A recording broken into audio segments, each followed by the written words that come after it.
بسم اللہ الرحمن الرحیم۔ ناظرین کرام، جیسا کہ آپ جانتے ہیں آپ کے سوالوں کے جوابات ہم کتاب و سنت کی روشنی میں دیتے ہیں، اور ڈیلی بیس پر الحمدللہ بہت سی خواتین، بہت سے مرد وہ اپنے سوالات پوچھتے ہیں، تو ہم ہر ایک کا سوال اللہ کے فضل سے کتاب و سنت کی روشنی میں دینے کی کوشش کرتے ہیں۔ اجماع اور اس طرح قیاس، اس طرح جو بھی شریعت کے ماخذ ہیں ان کو مد نظر رکھتے ہوئے، اصول فقہ کے قواعد کو مد نظر رکھتے ہوئے آپ کے سوالوں کے جوابات ہم دیتے ہیں۔ تو ابھی بھی کچھ لوگوں کے سوال ہیں، تو ابھی آپ سنیں تو انشاءاللہ ان کے جوابات بھی میں کتاب و سنت کی روشنی میں دیتا ہوں۔ السلام علیکم۔ طلاق کے مسئلے کے بارے میں کچھ معلومات چاہیے تھی۔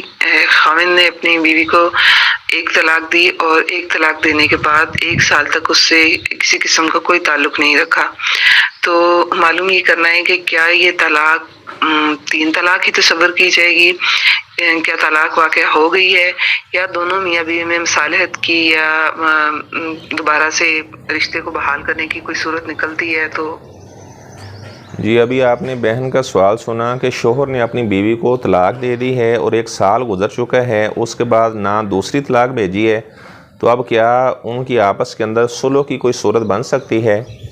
تو بات یہ ہے کہ اگر 1 طلاق دے دی ہے، عدت اب ظاہری بات ہے گزر چکی ہے، تو اب اس سے نیا نکاح، نیا حق مہر۔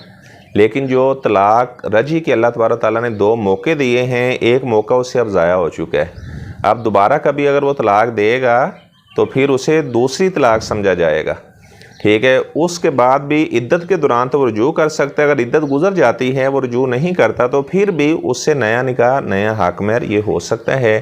اور اگر وہ تیسری بار طلاق دے دے تو اس کے بعد پھر وہ عورت اس کے لیے حلال نہ ہوگی جب تک وہ آگے دائمی طور پر نکاح نہ کرے، اور دوسرا بندہ اسے طلاق دے دے یا وہ فوت ہو جائے تو پھر پہلے شوہر کے پاس آ سکتی ہے۔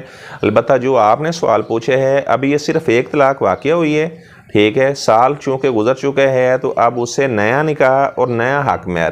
اللہ تبارک و تعالیٰ ارشاد فرماتے ہیں کہ جب تم عورتوں کو طلاق دو فَبَلَغْنَ أَجَلَهُنَّ، تو ان کی عدت پوری ہو جائے، فَلَا تَعْضُلُوهُنَّ أَن يَنكِحْنَ أَزْوَاجَهُنَّ، تو کہا گیا ہے کہ آپ انہیں منع نہ کرو اگر وہ اپنے اس شوہر سے جس نے ابھی پوری طلاقیں نہیں دی، دوبارہ اگر ان سے وہ نکاح کرنا چاہیں تو وہ ان سے نکاح کر سکتی ہیں۔ تو اس صورت کے اندر شوہر اس سے دوبارہ نکاح کرے گا اور نیا حق مہر ادا کرے گا۔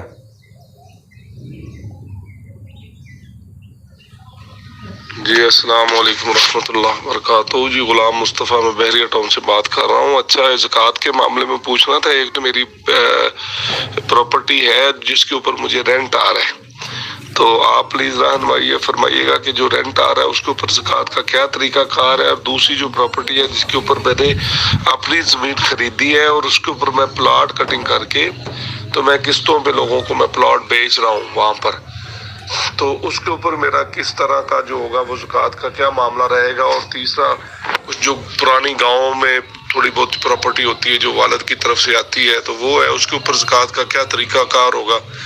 باقی جو گولڈ ہے اس کے اوپر کیا ہوگا، اور اکاؤنٹ کے اندر کچھ اماؤنٹس ہو؟ جی، ابھی آپ نے بھائی کے سوالات سنے ہیں، وہ پوچھ رہے ہیں کہ میری کچھ جگہ ہے تو وہ میں نے رینٹ آؤٹ کی ہوئی ہے، تو اس سے جو کرایہ آتا ہے تو کیا میں اس پر بھی زکوٰۃ ادا کروں گا؟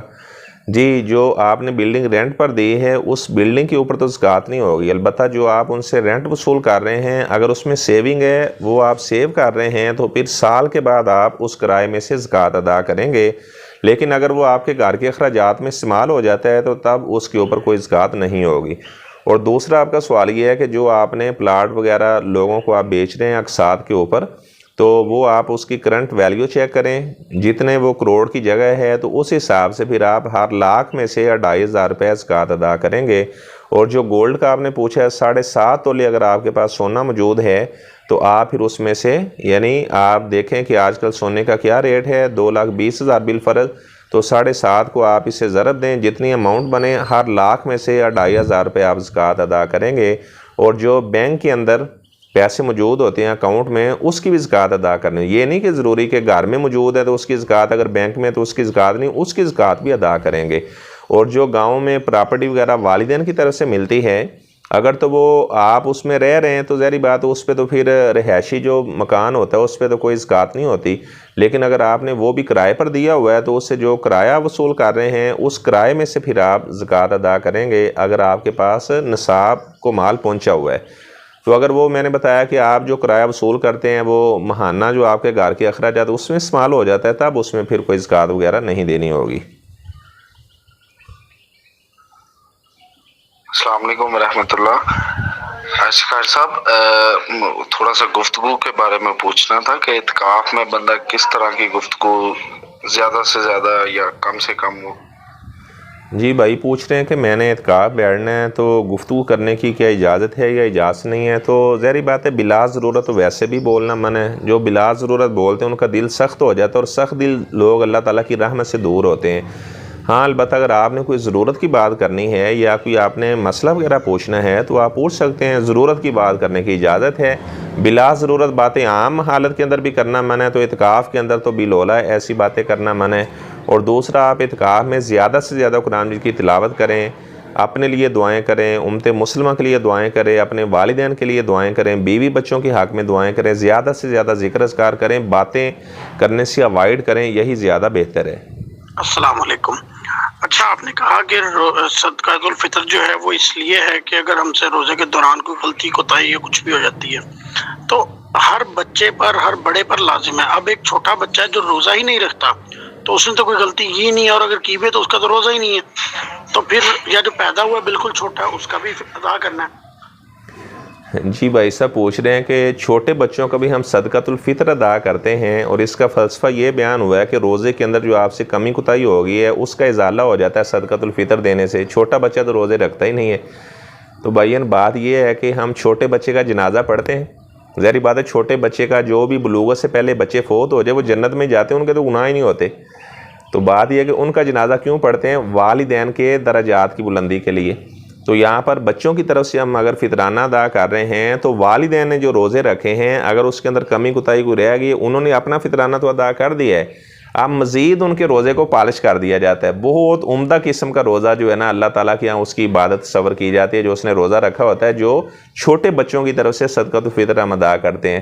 تو جس طرح چھوٹا بچہ اس کا گناہ نہیں ہوتے تو جنازہ پڑھتے ہیں، والدین کے حق کے اندر وہ رحمت بخشش کی دعا ہوتی ہے، اور اس طرح اپنا جو ہم چھوٹے بچے کی طرف سے فطرانہ دیتے ہیں تو وہ بھی اس کی بھی نیکی اس کے ماں باپ کے نامہ مال میں درج کی جاتی ہے۔ تو اللہ تبارک و تعالی ہمیں تمام کے تمام احکامات کتاب و سنت کے مطابق عمل کرنے کی توفیق عطا فرمائے۔ اگر آپ کا بھی کوئی سوال ہے تو آپ بھی 030246596667 پر میسج کریں، انشاءاللہ آپ کے سوال کا جواب اس طرح کتاب و سنت کی روشنی میں دیا جائے گا۔